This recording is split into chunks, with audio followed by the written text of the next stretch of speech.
And it's a good thing that it did. Because the most terrifying part of the so-called healthcare reform bill, that you don't hear, and that has nothing whatsoever to do with healthcare, is in section 5210 called Establishing a Ready Reserve Corps. This part of the bill will turn our National Guard into an army of enforcers trained by and with the military and taken out of the control of the governor and put under the control of the President of the United States to do whatever he sees fit. Now, I don't know about you, but that scares the ever-loving heck out of me. What do you suppose they intend to do with this so-called Ready Reserve Corps, which also, incidentally, is paid for by the taxpayer? Our out-of-control federal government has somehow come to the conclusion that those of us who believe in the Constitution, those of us who believe in a limited government and lower taxes, those of us who would invoke such radical ideas as liberty and individual responsibility, and those of us who are taking control to seize our own destinies are terrorists and pose a threat to the federal government. Our government does more to defend themselves against their own citizenry than they do against real terrorists, and do absolutely nothing to secure our borders against illegal invaders who drain our system and rob us of our wealth every day. We all know that our politicians have betrayed us, and sadly, even good politicians have come to accept a culture of treason.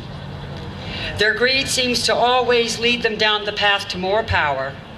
They're willing to trade the principles of liberty for backroom deals and campaign funding by corrupt wealthy elites who seek to control us and the wealth of our nation.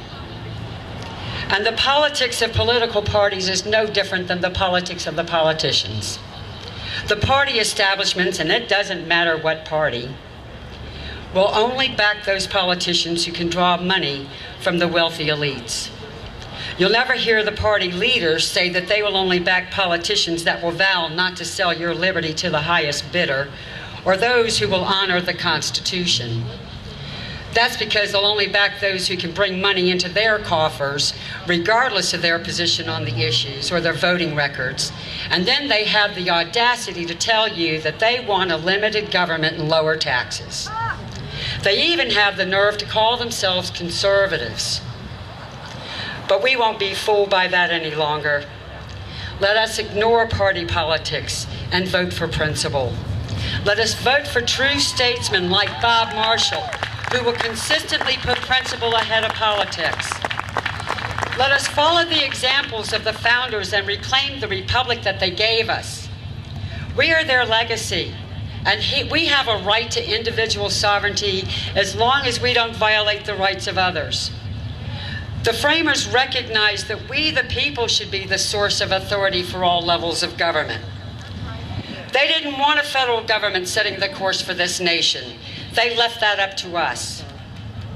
Let us stand up to the Washington Empire, just as our founding fathers stood up to the British Empire. They sacrificed their fortunes and put their very lives on the line for liberty. They won their independence because of their bravery to stand up to tyranny. Let us be just as brave and just as willing to put everything on the line. If we don't, not only will the federal government take our fortunes anyway, they'll take away the last vestiges of freedom we have. If we're to call ourselves patriots, we are laying claim to the heritage of the founders. Let us also claim their dedication, claim their courage and their fearlessness, claim their willingness to sacrifice and suffer in the great name of liberty. Let us return the words of freedom to our lexicon. Let your children hear what freedom sounds like. Let your churches hear what freedom sounds like. Let your friends and your neighbors hear what freedom sounds like. And most of all, let your elected officials hear the sound of freedom from every corner in Virginia. Thank you, and God bless you.